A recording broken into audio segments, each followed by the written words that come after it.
Salut tout le monde, c'est Sneakit. Vous l'avez peut-être remarqué, mais le monde se situe globalement en deux catégories. Ceux qui sont team chat et ceux qui sont team chien. Personnellement, je suis complètement du côté de la team chat. Et les Japonais ont plutôt l'air d'être du même avis que moi. Parce que quand on y réfléchit un petit peu, des mangas de chat, il y en a pas mal, ça se trouve plutôt facilement. Mais des mangas de chiens, c'est assez rare en fait, au final. Si je dois en citer quelques-uns, et c'est jamais des longs mangas, parce que c'est plutôt des one-shoot, je pense évidemment au Chien gardien d'étoiles, ou du même auteur, Le chien qui voulait voir le sud. Mais déjà là, je commence un peu à bloquer. On pourrait aussi citer de nom La fin du monde avec mon Shiba Inu, qui ne m'a absolument pas intéressé. Mais à part ça, c'est quand même assez rare de voir des chiens mis au premier plan d'un manga. Alors que dans la BD franco-belge, il y en a plein. Boulet Bill, Cubitus, c'est pas du tout ce qui manque. Mais voilà, en tout cas, les Japonais ont fait leur choix et c'est les chats qui sont les stars. Peut-être parce que ça convient plus à un mode de vie tranquille du japonais. Ça, je ne saurais pas vous répondre. En tout cas, dites-moi en commentaire, c'est plutôt team chat ou team chien. Ça me fera toujours beaucoup. Les mangas que je vais vous présenter ne sont pas classés dans aucun ordre. Ils vont arriver comme ils arrivent. Il n'y a aucune hiérarchie entre eux. C'est vraiment du goût personnel. Cette vidéo n'a que pour but de vous divertir, voire de vous donner envie de découvrir une œuvre à laquelle vous ne vous seriez peut-être pas intéressé sans ça. On va commencer avec Chi, une vie de chat, qui est sorti chez Glénat en 12 volumes. C'est à la base un seinen, mais Glénat s'est dit tiens on va jouer à un coup, et donc ils l'ont sorti en format, alors comment ils appellent ça dans la collection Kids, donc c'est destiné aux enfants. C'est pour ça qu'on va retrouver un sens de lecture francophone. Le manga est ma foi tout mignon et en full couleur. C'est une très bonne porte d'entrée si vous voulez faire découvrir les mangas et la lecture à des jeunes enfants. Donc je suis totalement en raccord avec Glénat. Par contre, sachez que ce manga a un petit coût. On est sur presque 10 € le tome, puisque c'est des mangas en couleur et donc ça pique un peu. Mais ça reste très sympathique. Dans Chi, on va suivre ce petit chaton-là qui va se retrouver abandonné et recueilli par une famille. Et donc, on va suivre comme ça l'évolution et l'apprivoisement de la famille par le chaton et inversement, avec évidemment ses premiers émois, la rencontre avec un gros chien, la première visite chez le vétérinaire et tout ça. C'est très amusant, c'est très feel good, ça passe vraiment pas mal. Alors, il y a une suite qui vient d'arriver chez nous, mais j'avoue que je ne me suis pas encore intéressé, mais les 12 premiers volumes sont déjà très bien en soi. Ensuite, on va passer chez Nobinobi avec Colocataires à leur manière. Donc, Nobinobi, d'ailleurs c'est dans la catégorie Genki. Donc Genki c'est le feel good, c'est ça va. C'est l'expression japonaise quand on fait « Salut, ça va? Ouais, ça va, ça va. » C'est pareil, au Japon ils font « Genki, Genki. » Ok, c'est cool. Donc c'est vraiment du feel good. Voilà, comme ça vous saurez d'où vient le terme. On va suivre deux personnages. Donc cet homme-là, qui est un antisocial, c'est un écrivain, il vit reclus, et les seules personnes qu'il accepte encore de côtoyer, et encore à reculons, c'est un meilleur ami qui est un peu exubérant, justement, qui est tout son opposé, un peu collant, un peu festif, et son éditeur qu'il est bien obligé de rencontrer pour le boulot. Et puis, on a ce petit chat-là, une chatte pour être exact, qui va être baptisée Haru, donc Haru, été, printemps, qu'est-ce que je raconte? Haru c'est printemps. Et les deux vont, lui va adopter le petit chat pour s'en servir d'inspiration pour ses romans, et les deux vont évoluer au contact. Elle, qui était un chat sauvage, va se civiliser, et lui va s'ouvrir déjà à cette petite créature-là, et de fait va s'ouvrir aux gens. C'est fou.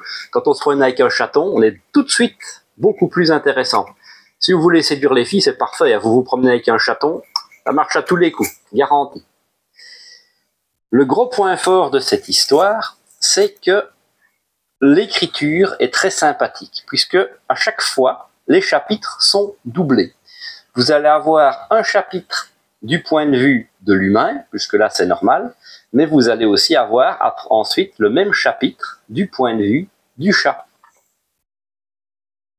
Comme je vous l'ai dit, c'est très mignon, c'est très feel good, et c'est toujours en cours pour le moment. Ensuite, vous me connaissez, j'ai une passion pour les mangas de bouffe, mais j'aime bien aussi les mangas de chat. Autant dire que quand on fusionne les deux, banger absolu pour moi. C'est le cas de Ramen Akaneko. Donc ça, c'est paru chez qui encore? C'est chez Kurokawa. Pour l'instant, il y a 5 volumes sortis chez nous, mais plus d'une dizaine de volumes au Japon. Celui-là, il y a un animé en plus, qui est pas mal, qui se laisse regarder. En fait, on va suivre l'histoire de chats qui tiennent un ramen. Alors, pas que des chats, puisqu'il y a aussi un tigre, c'est elle qui fait les nouilles. C'est un manga qui est axé sur la gastronomie et sur l'humour. On est dans le monde réel, à la différence que ici les chats sont capables, s'ils le veulent, de travailler et de parler comme les humains. C'est le truc de base, on va dire. Sauf que, évidemment, les chats, c'est des feignants et la plupart ne le font pas. Mais celui-ci a décidé de se lancer dans un restaurant de ramen pour prendre la suite de l'humain qu'il avait recueilli et va s'associer avec donc toute une troupe de chats et un gros tigre pour ouvrir un restaurant de ramen et faire fonctionner les clients. Et l'histoire commence quand une humaine se fait donc engager dans le ramen et donc travaille littéralement pour les chats. C'est très sympathique, l'humour est plutôt bon. Donc si vous avez envie de découvrir quelque chose d'un peu différent, pourquoi pas? Moi en tout cas, à chaque fois, j'aime beaucoup. Hop là, on va retourner chez Nobinobi avec Fukuneko, les chats du bonheur. Donc c'est une série, toujours dans la catégorie Genki, comme de par hasard, et terminée en 4 volumes. Donc ça, franchement, ça ne vous engage pas à grand-chose. C'est un condensé de mignonnerie, mais avec une petite touche sentimentale aussi.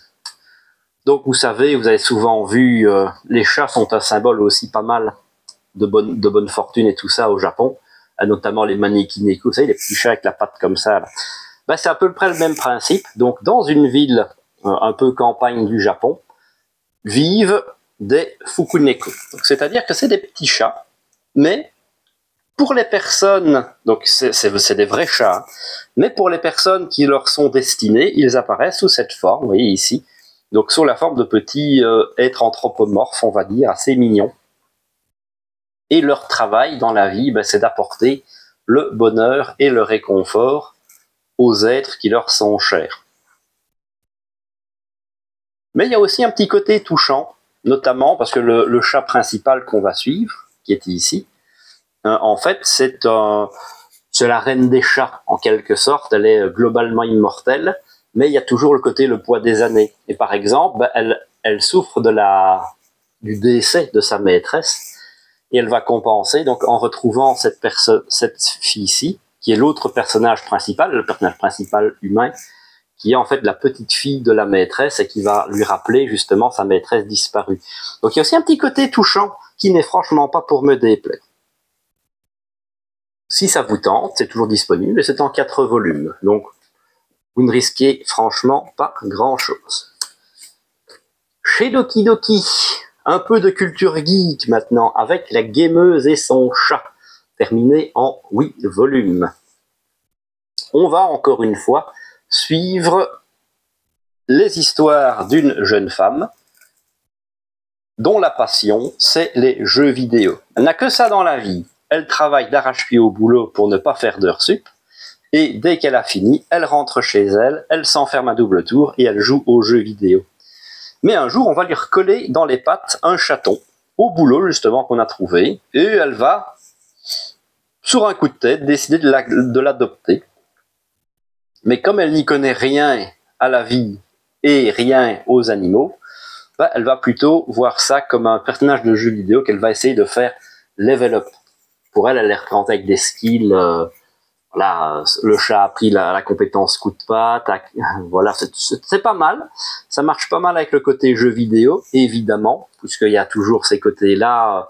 Si elle joue à un RPG, elle va le voir comme un personnage de RPG. Puis si elle joue à un jeu de baston, elle va le voir comme un personnage de jeu de baston. C'est plutôt sympa, le mélange des deux marche bien. On est encore une fois dans de la mignonnerie et du manga de chat, mais on va aussi découvrir comment prendre soin de son chat et comment prendre soin de son chat à la japonaise, hein, parce que c'est des gens qui n'ont pas forcément, on va dire, les mêmes valeurs que nous, les mêmes façons de voir les choses, et c'est aussi amusant. Hop là. On va passer chez Soleil Manga avec un grand format. Le chat qui rendait l'homme heureux. Donc, quand je dis grand format, on est sur un format d'édition perfect. Pareil ici, on est sur un manga qui va parler de chat, mais aussi avec un côté assez touchant, puisque le héros principal, Fuyuki Kenda, est un vieil homme. Enfin, vieil homme, non, il a quoi? Il doit avoir la soixantaine, mais il est veuf récemment et il vit seul. Et un jour où il se promène comme ça, il tombe dans une boutique sur ce chat, qu'il va appeler Fukumaru, qui est plutôt particulier, même si c'est un chat de race, son design est spécial, et il est en solde parce que personne n'en veut. Et pour lui, ça va être un coup de foudre.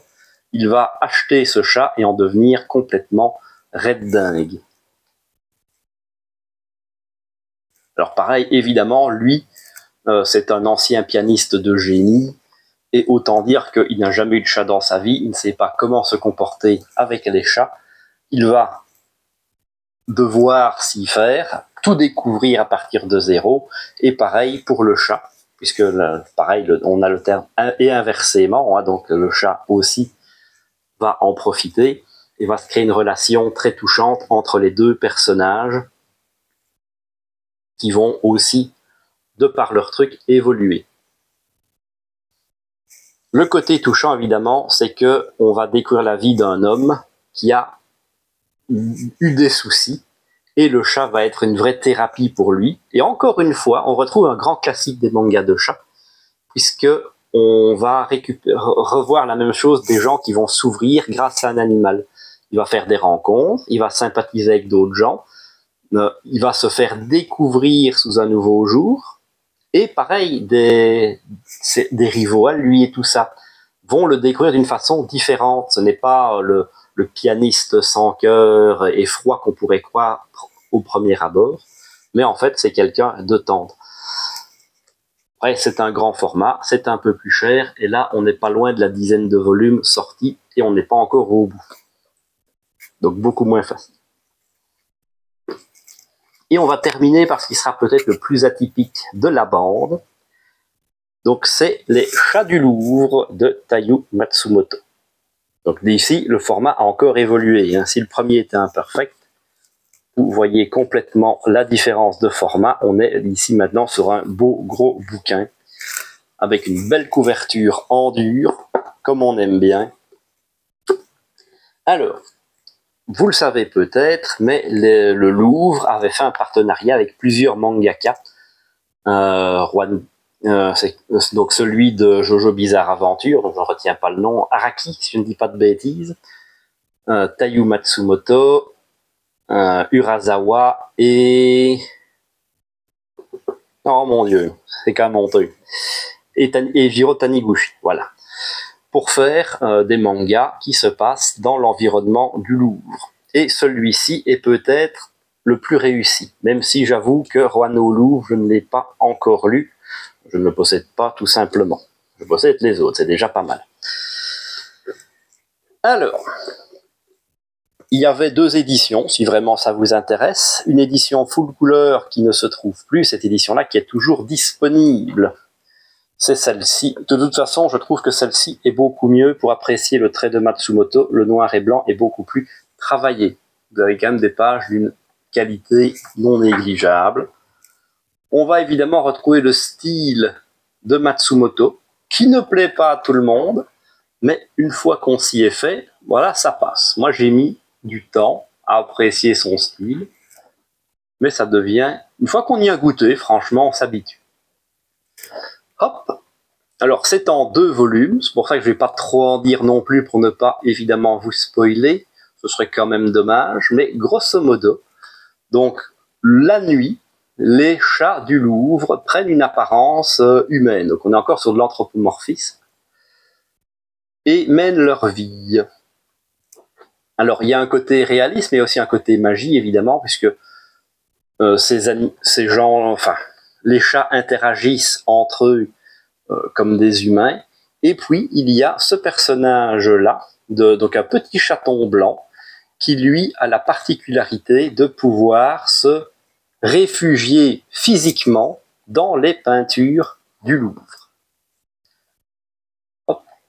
Alors, évidemment, le Louvre étant un musée, personne ne doit savoir qu'il y a des chats dedans. Les seuls humains qui sont au courant, c'est les gardiens de nuit. Et puis assez vite, une guide du Louvre qui va aussi faire la découverte des chats. C'est une très bonne œuvre de Matsumoto, faut être honnête. Il y a des bonnes choses dedans. C'est complètement pas sa meilleure œuvre non plus. Mais voilà, si vous cherchez quelque chose d'atypique, c'est vraiment un manga qui, je pense, pourrait vous plaire.